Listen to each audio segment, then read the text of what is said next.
We're going to start recording.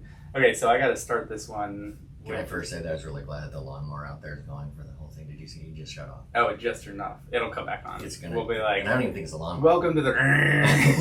That's what I was saying. Welcome to the what? Can you say that again? Sorry. Welcome to the. I don't know. The leaf blower is joining in too. Yeah, I don't know if the mic's good for us, but it's definitely good for the leaf blower. Yeah, seriously. No, I'm going to start this one out a little bit different, just because I just got back from my trip.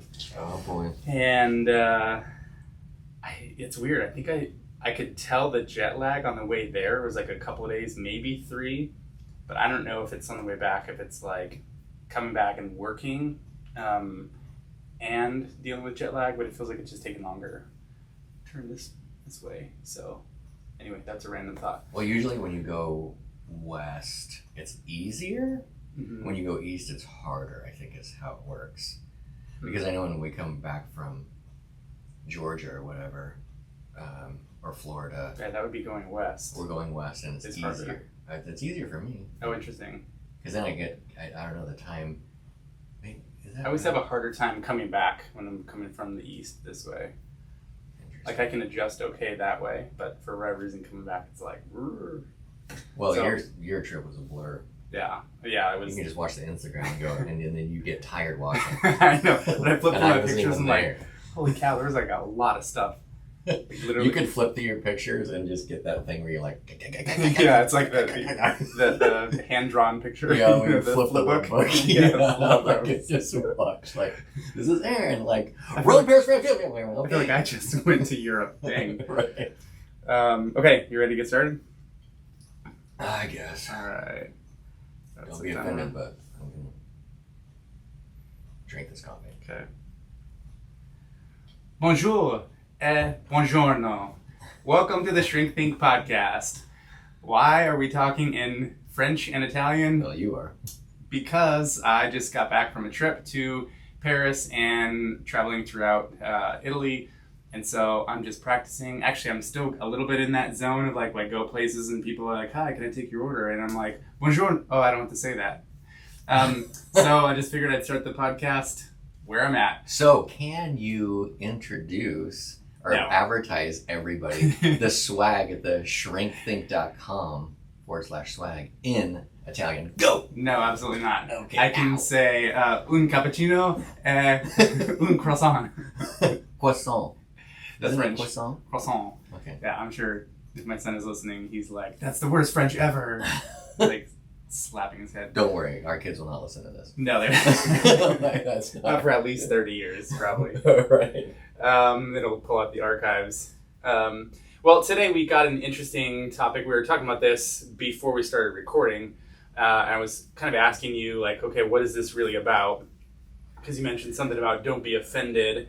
And it's really about being offended, because there's this thing that's going on these days where people can be offended. In fact, I was talking with somebody last night about this, about like this thing happened, and she was like, and I'm offended. And she was describing it in a really particular way that I think is good, that we'll unpack here. But I think that's not the norm. She's a therapist also, so it happens to be like therapists, I think, often can figure out kind of the differentiation between things here. But let's unpack this. When we're talking about being offended, what is this whole topic about? What's the problem that's happening? And then as we discuss it, we'll kind of move into like, what do we do about this? Yeah, I think one of the things I want to rule out right off the bat is when if somebody were to hit you physically, you should be offended by that. That's assault, brother. And we're not talking about things that are tangible in the sense of, like, I don't know, some kind of harm to you that's tangible, like it actually happens physically. And also, I would say that this idea, like emotional abuse, people yelling at you or whatever, they're somehow trying to diminish you. We're not talking about that. We're talking about this idea of ideas. Somebody has an idea, they share an opinion, they believe differently than you, and it bothers you. And in our culture, we've got this whole group of folks that it is bothering them so much that they are offended, which means you need to stop talking. You need to not have that opinion. That opinion is not okay. See you later. So let me give you an example. There are some people out there that begin with this conversation of like, okay, who's the GOAT? Who's the greatest of all time? Is it LeBron? Is it Kobe? Is it Michael? And somebody will say, oh, easy, it's LeBron James. And if you disagree with them, they will shut you down. And these guys are like, nope, conversation's over. LeBron, easy, he's the hands down. And you're like, wow, why are you so offended, bro? Right, you can't even have the conversation. There's no intellectual conversation with these LeBron promoters. Right. I think the thing, and one of the things I'm aware of is we're saying like these people, like, you know, that this group of people, and I've said it too, it's like, well, there's not a particular bunch of people going around holding hands, you know, that are all together doing Right. this. Maybe somewhere Right. in like Iceland, maybe. Yeah, some place small where they're limited. But it's just like this aspect of culture, and the thing of it is, I guess I wanted to talk about this because I feel like we all have to end up dealing with this one way or another. Because what you're doing when you're posting on Instagram, you're posting on Facebook, you're posting somewhere, and you're thinking like, oh man, somebody's gonna be so offended that this gets launched into oblivion somehow. And I was thinking, you know, this is really dumb. I mean, all you really need to do is have this thing called, you know, like not just tolerance, but humanity. Like, you know, people don't believe the same way as each other. I mean, you have different belief systems. And if you end up having children or family members or whatever that have different ideas or opinions, or, you know, like maybe you're an athlete and somebody else is a artist or whatever, or if one of your kids ends up, you know, going in a different direction than you as a parent or you as a family go, then you're going to be dealing with these differences, right? And you can't, in those moments, you can't just be like, well, I'm so offended, because you're going to lose that relationship with your kid, for example, right? So you have to have some humanity, some tolerance for the other person in the relationship in order to maintain the relationship. Yeah, and this happens, I think, that kind of thing actually I think has been going on for a long time. You get like families that have very rigid belief systems around something, and a kiddo, you know, just is a little awkward or quirky in whatever way, and they do not line up. I mean, I've literally had clients that are, I mean, it's a great example where the rigid belief systems, maybe everybody in the family is an athlete, and then one of the kids is like a chef, you know, or they're like just super creative, they play the guitar. They are not athletic at all. Like, they just don't fit in that system, so to speak. And so the lack of tolerance, I think, creates that rift, or it creates that conflict between the people, which is what we're talking about. And in that case, it's not really somebody's offended, but it's kind of that same idea where you can take offense to something. That doesn't mean that the person that's doing something did something offensive. Right. And with all of this, I think we need to be clear that we're not assigning any bad motives to people. I don't think anybody who's sharing an opinion is really like trying to offend other people. And the people that are getting offended or taking offense are not trying to do something malicious with their offense. They just genuinely believe that I'm offended and I have a right to be offended. And it's your job then as the offender to go away. Right. The end. Right. The end. End of story. Also, if you won't go away, we will make you go away. Right. Bye-bye. That's the whole cancel culture thing. But let's take it, honestly, I mean, I know that we haven't been saying this, but let's say this. If somebody was trying to put their opinion out, right? They're intending. They don't care if you're offended, you can suck it type of thing. Mm-hmm. How about this? What I'm saying is, so what? Right. So what? My point, exactly, because like they're still sharing their opinion. They want their opinion to be heard or whatever, made space for. That doesn't mean that they're maliciously, intentionally like slapping you across the face Right. like a fish, like whack, whack, whack. Your opinion just hit me in the nose. Right. Cancel. Oh yeah? Take the other side. Let me share more of my opinion. No, the point is, if you're sharing an opinion, it's like, great. Maybe you feel passionately about that. Maybe you've got a very strong opinion. Okay. Okay. Yeah, that's fine. Great. And to integrate a little bit for some of our longer term listeners, this whole idea of internal family systems, right? So there's parts, we all have parts. There's ourself. Ourself is not a part, okay? So parts simply are like an emotion, a thought, and a body experience. So you might have said sometime before, like, part of me wants to go to the store and another part of me wants to lay on the couch and never move again. Okay, so two different parts. My belief in the scenario of this whole offended thing is these are people that are blended with their part, and they're not even there. Like their self is actually not present.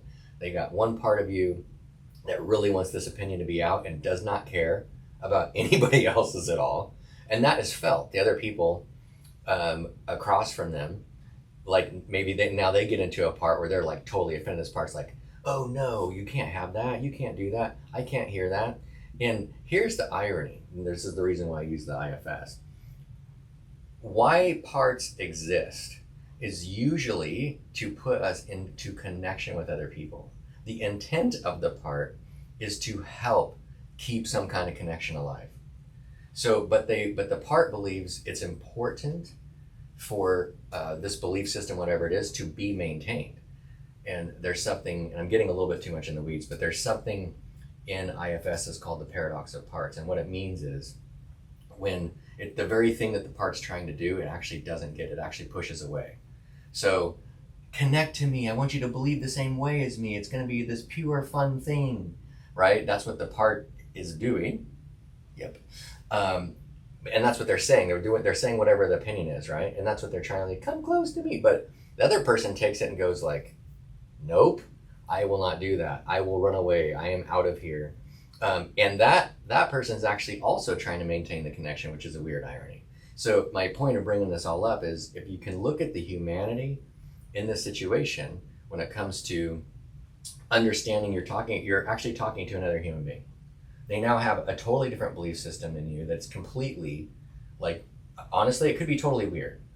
Like if you take something that in our culture, pretty much everybody disagrees with, like the whole Aryan Nation thing, for example, if you why does it always go back to that? Because so funny. Because there's such a small group. It's a very tiny group of folks, and there might be people that kind of think like, oh, I don't think that bad about him or whatever, but in general, like everybody kind of goes like, that's kind of a problem. Mm-hmm. And so what I'm saying is that even if you were to talk with a person from that perspective, and you're already totally offended, that is still a human being sitting across there.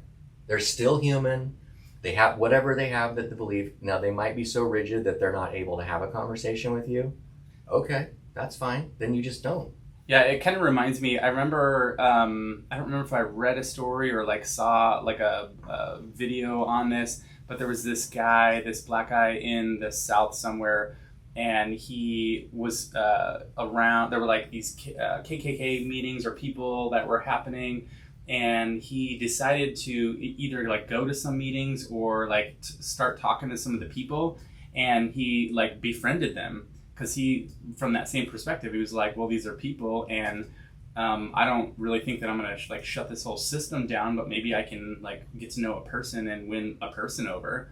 And he just became friends with them and started having conversations, and like things came out where the other people, I think, had some ideas about him that were incorrect, and so he was able to like talk with them, and like they were like, wait a minute, I'm supposed to hate you, but I don't because I know you, and actually I don't really like this thing that I believe in. And over time, and he's done this for like many years, he's like converted so many people away from that belief system. And so it's that idea that it's like, sure, I can imagine there was a lot of discomfort, a lot of fear, a lot of offense that this guy had for a long time, being around these people with this very hateful belief system. And yet he still treated them like human beings and made a very significant positive impact.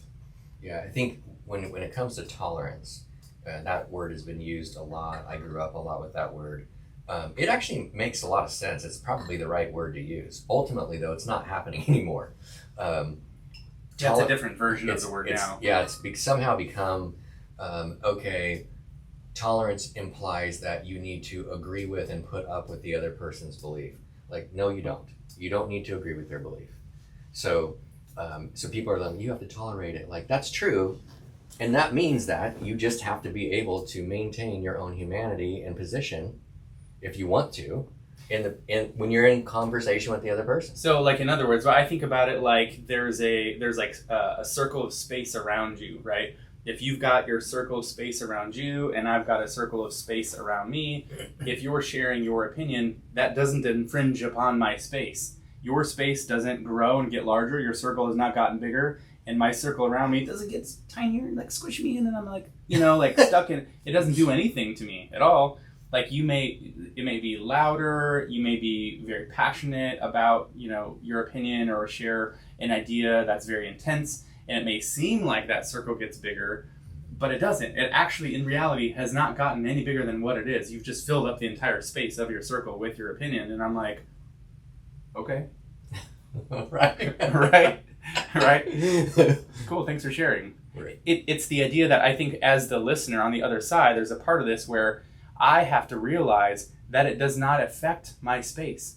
It does not do anything. That's like a psychological, imaginary thing that's happening that's not even real, right? It's in my head. If I believe that you have done something to me and like taken away my position, or your opinion matters and mine doesn't, that's not real. You might not be listening to my opinion, but that's a whole different story. Let's pretend that you are listening, but you just have shared something that I disagree with, right? That doesn't diminish the space of my circle at all, only in my head. And I can choose to actually relinquish that and be like, wait a minute, you can have your space and I'm going to take my space back, and we can both exist here. You can share your opinion and I don't have to agree with it, and it's like, whatever. Right. There is buzz topics, and I'm not going to get into them, to be honest, because it's not worth it. But this occurs in these buzz topics. Right. And it's kind of this, and this is, I guess, what I'm a little reactive to, which is why I wanted to do this, because I feel like people are losing touch with themselves, is there's an automatic pre-programmed way that you're supposed to react to certain things that come up. And that's ridiculous. That automatically means that you cannot have any kind of continued thought or any kind of continued development on some of these subjects. Just can't. You have to now divide. Or there's no conversation that you can have. Right. And so in essence, like the relationship or the conversation really just stops. And that's what I hear from a lot of clients that come in. They'll be talking about these other relationships that they're having, and they'll say very similarly something about this, and it's like, we just can't talk about it. And I'm like, I try to introduce this subject, right? And like, I'll try to push it a little bit of like, hey, this is just their opinion, right? Can you just be respectful of that? Meaning you don't have to agree with it, but you respect that they have one and you're letting them have it, right? And also you have one. And it's like when you can actually broach these conversations in these subjects with that confidence, not taking something away from the other person, but also not allowing whatever you have to say to be taken away, then you can have like two things on the table at the same time, which is possible, by the way. Nathan can have his coffee and I can have my water bottle on the table at the same time, and they might disagree, right? But they can still exist. Right. I think the reality on the other side of this coin is that there is a point where you might not be able to tolerate it. Like let's say you're having a conversation, you become offended, and you just are like, no way. And in your mind, it's like, that's it. I can't do it. Okay, you can't. That's fine. Then you don't. The thing that has happened is there's this almost advocacy that happens where like, okay, I can't tolerate that. I need to make sure that this opinion is not heard because if I anywhere. Because if I can't tolerate it, nobody else should have to tolerate it either. As opposed to, no, this might just be my issue. I might not be able to tolerate it, but other people might be like, well, it bothers me, but like I can tell it's fine. Right. And honestly, think about the arrogance in that. So because you can't tolerate it, you know that should not happen for anyone, right? And you are the deciding person. And that the narcissism in that, welcome to the jungle, baby. You really would need to take a breath, go back, try to understand what your own situation is, understand what you actually think. Because what's happened is you've been challenged in such a way that you have ran into a belief system you have is very crystallized. It can only be one thing. That you have that is very crystallized. Right. And that's it. That's the end. That doesn't mean if you think about this, honestly, just this entire subject, there have been thousands of years that have preceded us. And people had all kinds of different opinions and stuff. And yes, people did go to war in different scenarios over some of that stuff. But our day and culture is weird, people. I mean, this is weird. Let me give you an example. As I was thinking about this, being offended or taking offense, it's like the example I think of is like whenever I encounter somebody that annoys me or bothers me or gets under my skin or whatever, I always ask myself the question, what is it about me that I am so bothered or annoyed by this thing or by this person? It's not what is it so annoying about the other person, right? That's easy to point to. It's like, you bite your nails, or you like the way you talk is like so like whatever, like it gets under my skin. Stop talking about me. You're right for everyone. Right.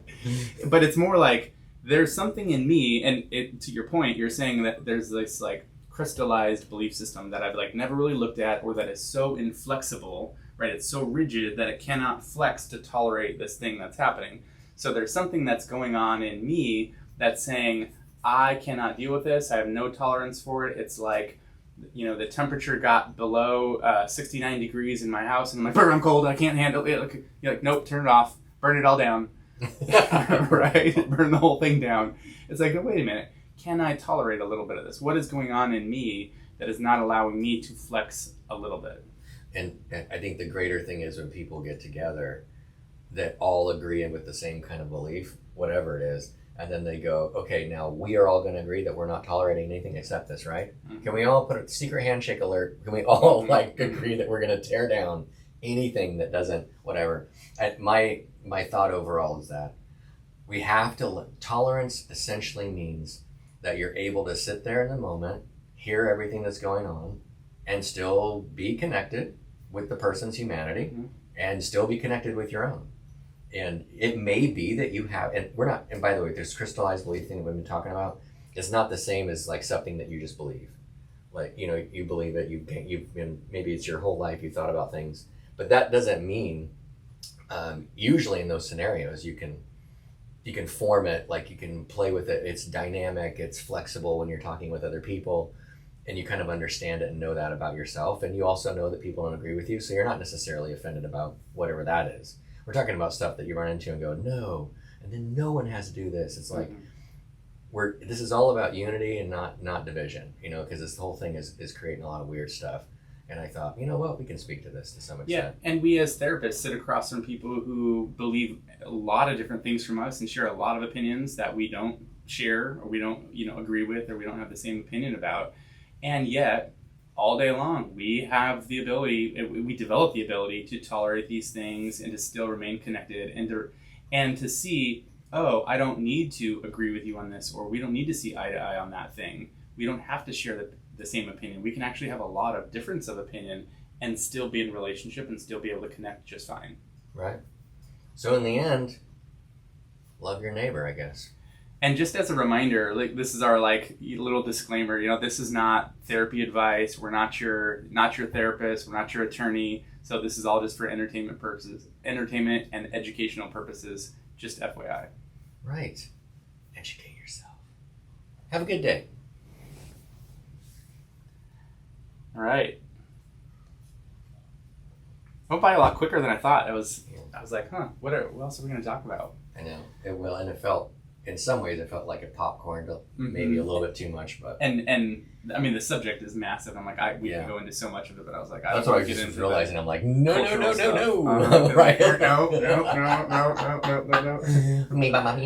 Yeah. Right, exactly. Yeah, and that was a little harder than I thought as I went. Mm-hmm. Mm-hmm. Like, okay.